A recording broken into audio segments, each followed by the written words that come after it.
What's going on YouTube? It's your boy Derby Wormy. I'm coming at you with another video, and we've been talking a lot about Ubisoft, whether it's the fact that their stock has been hitting lows that haven't been seen for decades on decades, and the fact that you now have shareholders and individuals actually a part of the company asking whether or not they should be taking the company private. We also had it announced that yes, Ubisoft Star Wars Outlaws did in fact only sell roughly about 30% of its actual stock. Now we have some rumors and questions about how much that actually is, and the potential that only sold about 1 million copies, which is nowhere near their potential break-even point for this game. But the biggest news that we've gotten recently was the fact that they had pushed back and delayed Assassin's Creed Shadows, one of their biggest games ever, one of their games that were going to have to be bringing in some of the most amount of money that they were promoting everywhere.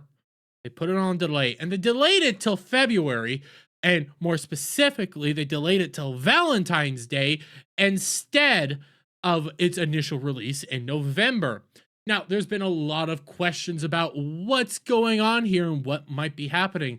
In their official announcement for the delay, they specifically said that they learned from Star Wars Outlaws, and that's why they're pushing it back a little bit. That's why they're delaying it, because they want to do some stuff with the game itself. And we have some rumors of what that potential screwery might be, but we have a rumor that Ubisoft to make changes to Yasuke's story and how he's portrayed in Assassin's Creed Shadows. Or we have another potential rumor of what might be going on.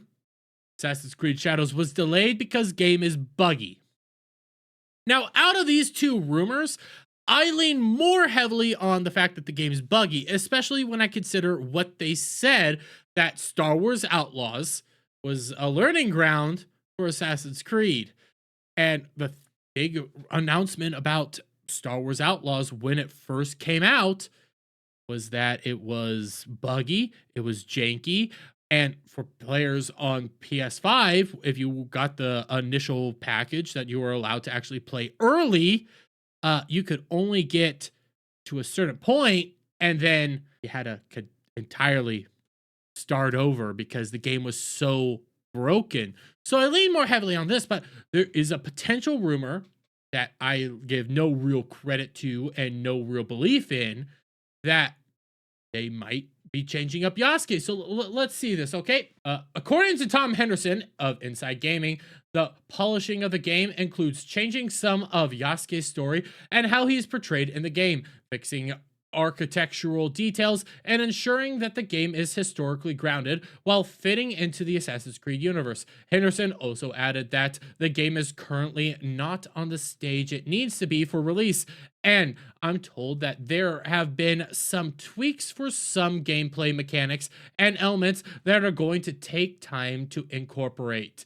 Not only did he reveal these changes, but he also shared that Ubisoft was not as dedicated to historical accuracy as multiple developers have claimed, and this we already know, but I don't really need to go much further to disprove this point, and it's the amount of time that they actually used to delay this game.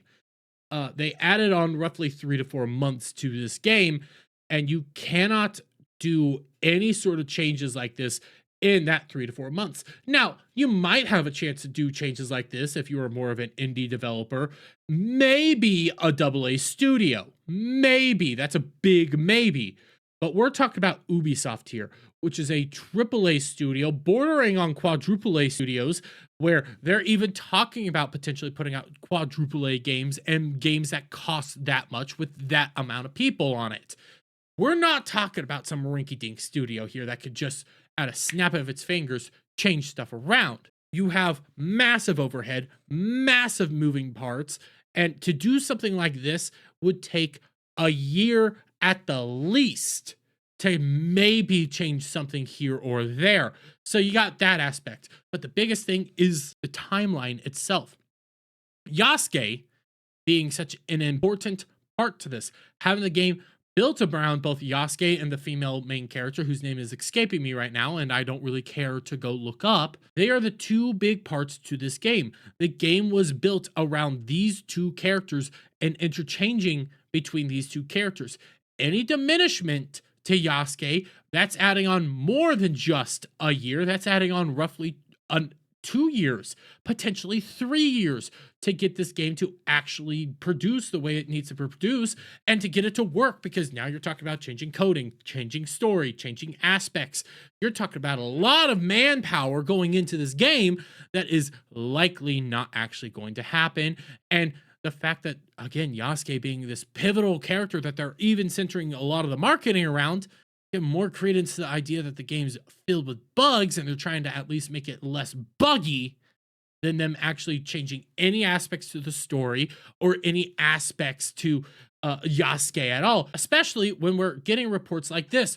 Ubisoft developers reportedly reveal company brushes off legitimate criticism as toxic gamer talk and DEI policies have led to brain drain. I have no doubt in my mind that this is truth.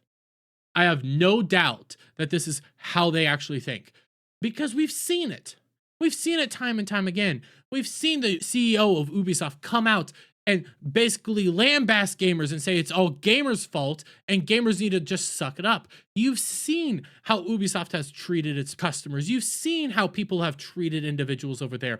And you see how they believe all the ideology throughout the company. So it's no real shock that they think this. Heck, we can go to the apology letter that they actually put out. That wasn't really an apology letter, that basically boiled down to shut the hell up by a game. We can go to them going to New York Times, for example, to attack gamers, to say that everybody's excited for this game. All we've been seeing is that they're attacking gamers. All they've been doing is blaming gamers for the failures of this and saying that anything negative about this game is actually just toxic. You're just a toxic person. You're just a bad person, okay? You're bad because you don't want to play as Yasuke. You're racist for not wanting to play Yasuke. He's a historical black character, despite all the evidence to the contrary. So it doesn't shock me that they think this, and it gives more credence and more belief that they're not doing this at all. They're not going to downplay Yasuke. They're not getting rid of Yasuke. They're going to keep Yasuke. They can't get rid of him. They can't downplay him. They can't change his story. There's not enough time and not enough power. And Ubisoft needs successes right now. Ubisoft requires successes. I already brought up the fact that it's rumored that Star Wars Outlaws only sold 1 million copies, which is far, far, far from their break-even point. We also had it announced recently, Ubisoft allegedly spent over $650 million on its quadruple A game Skull and Bones, which is already on sale for $25 because nobody's playing this game. They need money. They need a success. And what I'm seeing here, I originally thought this game can't fail. I'm now completely flipped on this.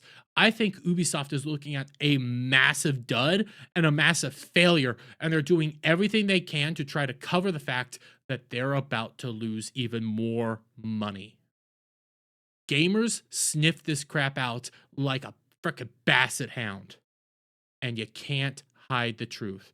Ubisoft is imploding and nothing is stopping them. This is what happens when you inject DEI policies all throughout your company, when you inject this ideology all throughout your company and think that you can just get by with subpar games, all while simultaneously shoving in your bull crap. It doesn't work, and it leads to your company imploding. But I'm going to leave it there. Let me get you guys' thoughts on all this down in the comments below. If you like this video, please give it a thumbs up, share it up, friends, hit the subscribe button, hit that notification bell for every time I put out a new video live, guys, and I'll see you all on the next one. Bye for now.